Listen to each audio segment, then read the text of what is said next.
You've heard this story before, but do you know who actually painted this image? For almost 500 years, a single cloth has inspired millions, but baffled scientists and divided scholars. It's a rough cloak woven by indigenous hands, presented by a poor native convert in a country that didn't even exist yet. And on it, an image appeared. The image is truly extraordinary. It features a woman in a rose-colored tunic and turquoise mantle, with a serene facial expression, a work of art with exquisite color harmony and a gentle vertical flow, and more. It's a study in cultural symbolism and motifs, truly a masterpiece. But the image also possesses qualities that defy explanation. There are details that quietly challenge the limits of technique and science itself. It is the image of Our Lady of Guadalupe. It is said to have appeared in 1531, imprinted on the tilma, an indigenous cloak made from cactus fiber, belonging to a humble convert named Juan Diego, after a series of apparitions on Tepeyac Hill. The Spanish saw it as proof of a divine mission. The Aztecs saw signs encoded in its symbols, and for generations, it has stood at the center of faith, culture, and controversy. An image many claim the Spanish used to suggest divine authority, and one that the Aztecs saw as a sign from heaven. A miracle or a masterpiece? A gift from God or a conventional tool of empire? For centuries, people have searched for the painter behind this image. Names have been suggested, theories have been argued, skeptics have claimed to know the truth. Today, we lay out these candidates, every artist who could have created the image on the tilma, and we eliminate them one by one, until one name remains: the painter of the Tilma of Guadalupe, the true author of the image. And the answer will shock you.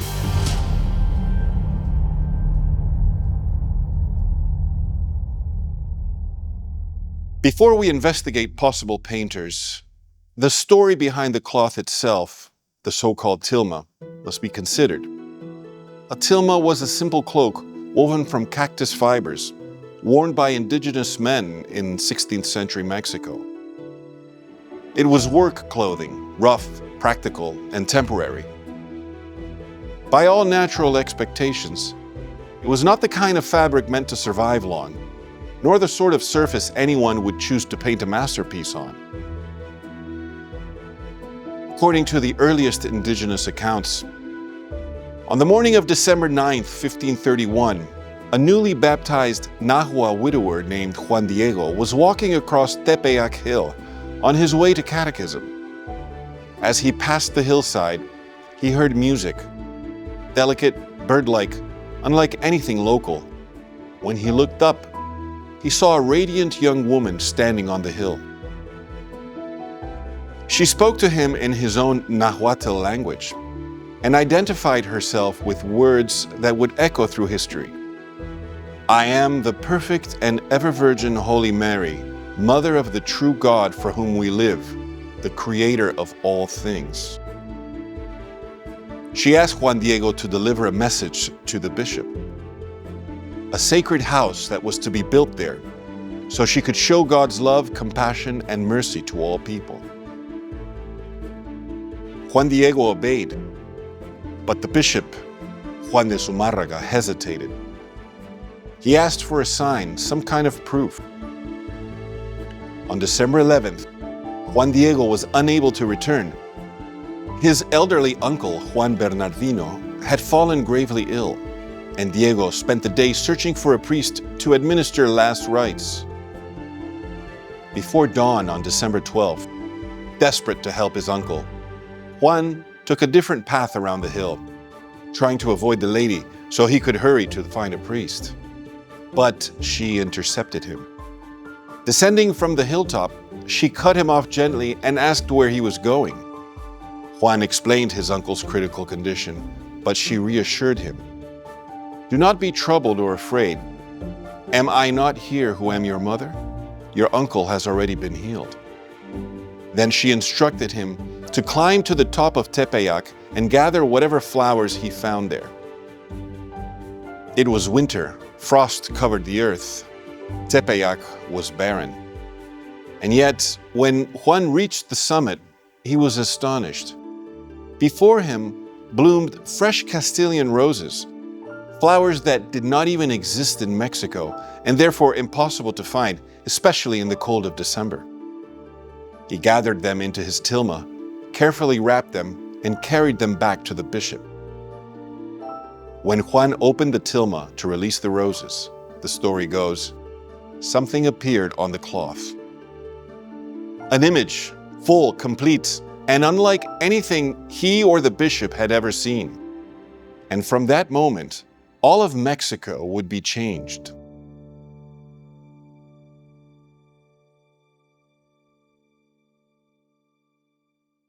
Who could have made this painting? Before we can eliminate anyone, we need to confront the obvious question. If this image didn't fall from heaven, then who created it? For centuries, scholars, skeptics, and art historians have proposed names. Some suggest indigenous painters trained in early colonial workshops. Others insist it must have been a Spanish friar, an art missionary working quietly in the background. Still others point toward European masters, men whose brilliance shaped the great Marian images of the Renaissance. Each theory has supporters. Each proposes a plausible hand behind the tilma. And each, if true, would rewrite the story of Guadalupe. So before we eliminate any candidates, let's lay out the leading theories. Only then can we begin narrowing the list and follow the evidence to the one name that remains. Some scholars have suggested the tilma emerged from an anonymous collective of indigenous craftsmen. Some named, others unnamed Amanteca featherworkers of the early colonial period. Others insist the painting must reflect the hand of a European-trained artist, perhaps someone from the Spanish school, such as Luis de Morales, Pedro de Campaña, or Juan Correa, who later painted many Guadalupean images. Others look to the Italian school, suggesting echoes of Fra Angelico, Il Sassoferrato, or even Titian, masters whose Marian depictions shaped Catholic iconography. Another theory proposes that a Spanish-trained missionary, such as Fray Pedro de Gante, Fray Toribio de Benavente, or Fray Bernardino de Sahagún's circle, might have painted the image as a catechetical tool. One name, however, stands out among all. Many scholars have pointed to a highly skilled Nahua painter trained in both indigenous and European techniques. He worked in the right era and the right region. His name is Marcos Cipac de Aquino.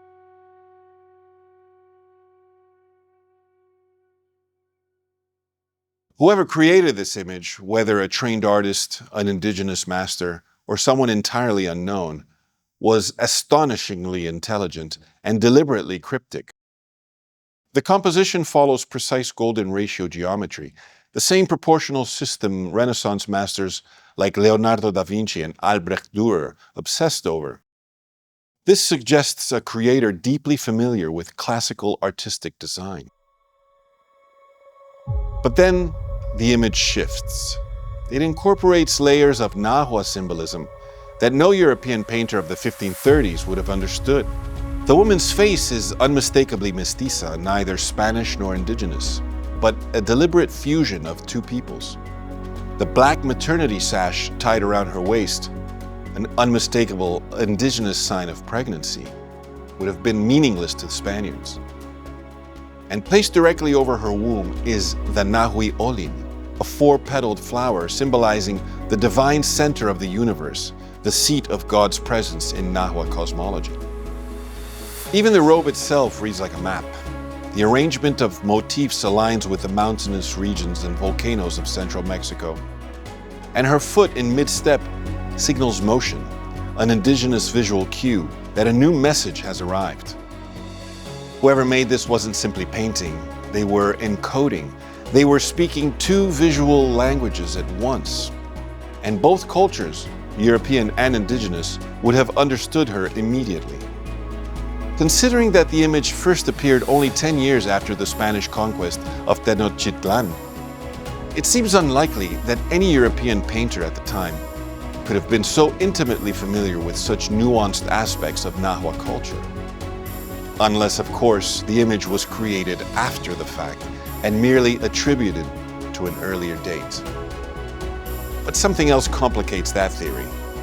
Scientific testing of the cloth, along with a manuscript discovered in 1995, places the tilma precisely in the era the tradition claims it belongs. This manuscript, known as the Codex Escalada, is a parchment dated to the 1540s that contains a depiction of Juan Diego, references to the Guadalupe apparition, and even signatures attributed to early Franciscan scholars.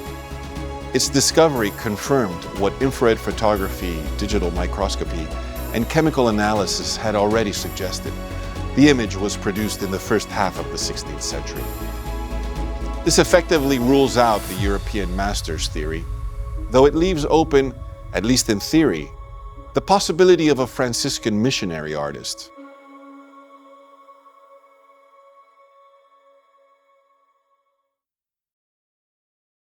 If not a European master, then perhaps, as some scholars propose, a learned Franciscan friar created the image. After all, the early missionaries were highly educated men, theologians, linguists, and in some cases, trained artists. Figures like Fray Pedro de Gante and their circles spent years studying indigenous languages and customs. If anyone could have bridged the cultural divide, it might have been them. But even granting their intelligence and their humility to remain anonymous, this theory encounters a barrier stronger than culture: the technique itself. The Franciscans had never worked with ayate, the coarse cactus fiber cloth used for indigenous tilmas. To a European painter of the 1530s, this material would have been completely foreign. It absorbs pigment unevenly, deteriorates rapidly, and provides an unstable surface. Even a highly trained friar would have struggled just to prepare such a cloth for painting. This is where the Franciscan theory collapses. The image on the tilma shows no gesso layer, no preparation coat of any kind. It shows no brushstrokes, not even under magnification. And most baffling of all, the image is visible on the reverse side of the fabric, something no known European or Mesoamerican technique can even reproduce. Even if a friar had mastered Nahua symbolism and artistic conventions, a generous concession, he still would have had to overcome technical constraints that no 16th century painter, European or otherwise, had the tools or knowledge to overcome. The Franciscans documented everything: baptisms, conversions, crop failures, linguistic studies, ethnographies of indigenous culture. Yet no record exists of a painting of this sophistication, created on an impossible surface with techniques unknown to their world. And even if they had conspired to keep it a secret, a miracle crafted rather than received, they would still have needed a method. And no method known to either side of the Atlantic explains what we see on the tilma. Therefore, the Franciscan theory, though initially plausible, fails under technical scrutiny. If the Franciscans could not have painted it, then perhaps we're looking in the wrong direction. Because while Europeans were baffled by the cactus fiber tilma, indigenous artists were not. The material itself would hold the clue. Ayate cloth was native to the land. Indigenous artisans wove it, wore it, and worked with it every day. They alone understood its limitations and how to make it hold pigment, if such a thing were even possible. To a European painter, it was strange and unstable. To an indigenous painter, it was familiar. Which leads to the final possibility.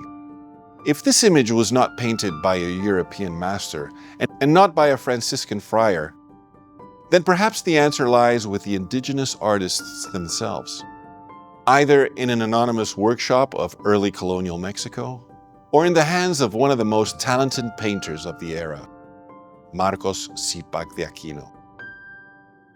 And that is where we turn next.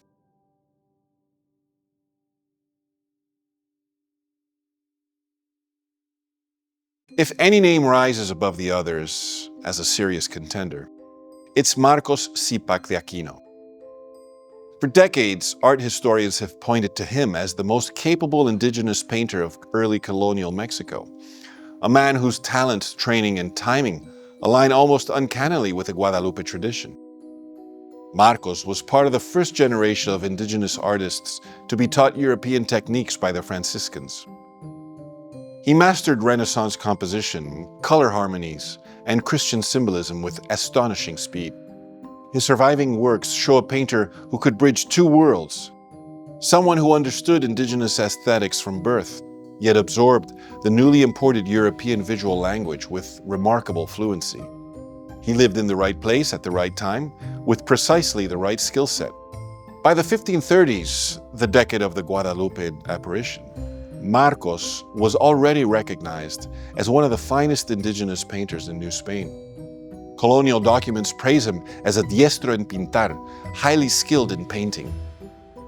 Some scholars even argue that he helped create the very style of early Mexican Christian imagery. Marcos Cipac de Aquino is the only known indigenous artist whose training and genius would have allowed him to produce a work as culturally bilingual as the Tilma. He understood Nahua cosmology, codex symbolism, the visual grammar of Aztec sacred art, and at the same time, he could create European-inspired Christian images with elegance and restraint. Of all the candidates, he's the one artist who could have woven together the golden ratio geometry with Nahua iconography, who could have blended European Marian imagery with indigenous symbolism, who could have painted a figure whose face is neither Spanish nor Nahua, but a mestiza, a new creation visually proclaiming a union of two peoples. And unlike the European masters or the Franciscan friars, Marcos would have understood the material. He would have known how to work on ayate, the coarse cactus fiber cloth used for indigenous cloaks. He would have known its textures, its limitations, its fragility. If anyone could make a painting adhere to such a surface, it was an indigenous artist like him. The timing, the cultural fluency, the skill level, the geographic location, all point to one man, Marcos Cipac de Aquino. For the first time in this investigation, the pieces seem to fall into place. Marcos Cipac de Aquino looks less like a distant possibility and more like the painter we've been searching for. In fact, among skeptic scholars, there appears to be a consensus that he is indeed the artist behind the image. So at last it appears we have a name that feels convincing and could rewrite the entire story. But there's a problem.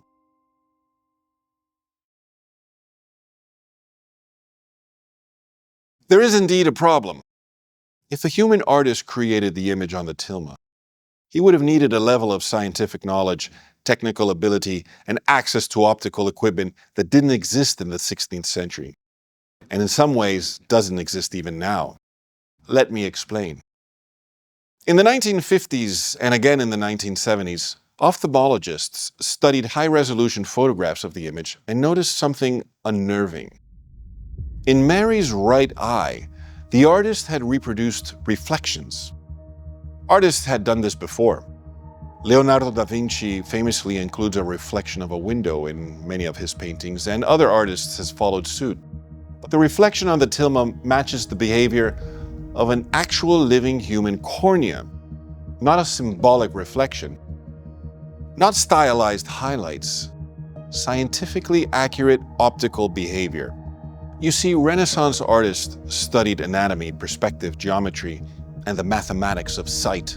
Some even dissected cadavers. Many experimented with lenses. Yet none of them ever managed to paint corneal reflections that behave like the reflections of a real eye. Even the greatest masters didn't attempt it. But the eye on the Tilma contains it perfectly. Then the investigation went deeper. The researchers enlarged the image. What they saw made no sense. Inside the iris were the faint silhouettes of people. A bearded man, a bishop or priest, a cluster of observers. The arrangement resembled the very moment Juan Diego opened his cloak before the bishop. as if the image had frozen that event from Mary's point of view. That should be impossible. The detail is microscopic, resting on only a handful of cactus fibers. No artist in the world, then or now, paints figures smaller than a pinhead, in correct spatial order, on a woven, uneven surface that frays under pressure. Yet the figures appear there, arranged as though captured by the eye of a living person. Look closely at the magnifications and you can see shapes. Some viewers swear they see faces clearly. Others, however, insist it's pareidolia, the human tendency to impose recognizable patterns where none exist. Perhaps people are simply projecting meaning. But then something else emerged. The same scene was present in the other eye. Not a mirrored duplicate, not a copy. A reflection consistent with the laws of optics. The left eye contains the same group of figures, but at angles and proportions that match the Purkinje-Sanson effect, the triple reflection phenomenon that occurs when light passes through the cornea and lens of an actual human eye. It creates slightly different distortions in each eye because each eye sees the world from a different position. These reflections are mathematically predictable, but extraordinarily difficult to simulate. They were first described scientifically centuries after the Tilma appeared, yet the Tilma contains them, on cactus fiber, in microscopic detail. With optical accuracy no painter of the 1500s could have known, and no modern painter can reproduce with the same precision. Whatever one concludes about the Tilma, this much is certain. Whoever or whatever placed those reflections in her eyes understood the physics of vision long before science did. But that's not all. There's a bigger problem, an existential one.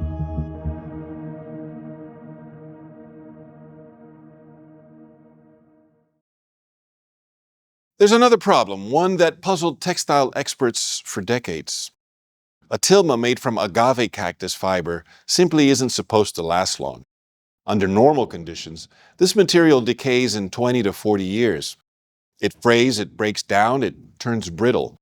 Museums struggle to preserve decades-old samples even under controlled humidity and darkness. Yet this cloth has survived nearly 5 centuries in an environment that should have destroyed it altogether. It hung exposed to smoke, moisture, fluctuations of temperature, and the touch of thousands of hands. It endured open-air display, limited protection, and heavy candle soot. None of this halted its survival. The fabric retains structural integrity that can't be reasonably explained by what it is made of. And then, something even stranger happened. In 1785, a worker was cleaning the frame that held the tilma. As he lifted the glass, the bottle of nitric acid he was using slipped and shattered. The acid splashed directly onto the cloth, a chemical strong enough to easily burn through plant fiber, destroy pigment, and dissolve organic material within seconds. The effect should have been catastrophic. Instead, the fibers absorbed the acid, darkened slightly, and stabilized. The image remained intact. The cloth did not disintegrate. No repainting was required. Even today, the stain is visible only as a faint discoloration, an anomaly that shouldn't exist if the tilma behaved like normal agave fiber. The survival of the cloth is already difficult to explain. Its survival after contact with nitric acid moves the problem into an entirely different category.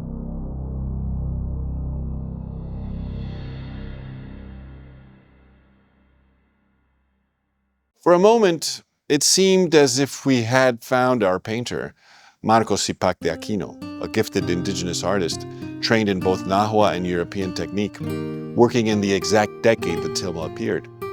But the closer we look, the more illusions dissolves. The reflection inside the Virgin's eyes shows a scene, not imagined, but observed. Whoever created the image understood the angle of light entering a human eye from a room Juan Diego once stood in. That level of optical precision wasn't just beyond Marcos. It was beyond anyone in the 1530s for sure, and still today. Then we turn to the stars on her mantle. They match the sky of December 1531, not as seen from the ground, but from above, as if viewed from the heavens looking down upon Mexico. Whoever placed those constellations wasn't standing on Earth. And we return to the technique itself. No brushstrokes, no pigment binder, no underdrawing. The same image appearing on the reverse side of the cloth. Methods unknown in Marcos's time, still unknown today. Piece by piece, he slips from view. If he painted the Tilma, he would have needed a mastery of optics, astronomy, and material science that would not exist for centuries. So if it wasn't Marcos, who's left?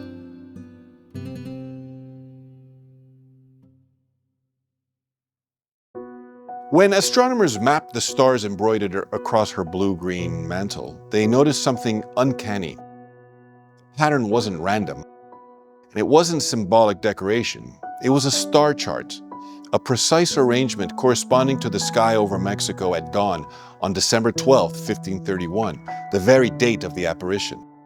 Even more astonishing, the constellations appeared reversed, exactly as they would have looked from above the Earth, not from its surface.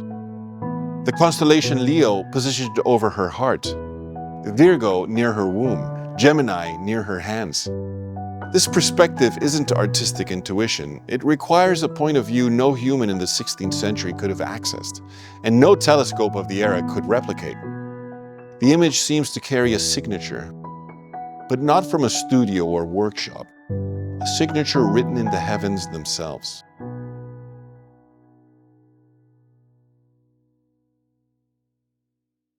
We return now to the painter. By the reflections in the eyes, the artist saw the room where Juan Diego stood. By the constellations on her dress, the artist placed the stars from the vantage point of the heavens. By the techniques used, techniques unrecorded, unmatched, and still unexplained, the artist worked outside the limits of time and knowledge. Who sees every room? Who sees from above the earth? Who is not bound by the centuries but stands beyond them? Every human candidate has been considered, every possibility eliminated. All that remains is the one who is omnipresent, the one outside time. And with that, a simple indigenous cloak, a tilma woven for daily labor, becomes more than an artifact. It becomes a message. And the painter of Guadalupe may not have been human at all. What do you think? Is the tilma of divine origin? Or do you have a better explanation? Leave your thoughts below and be sure to like and subscribe.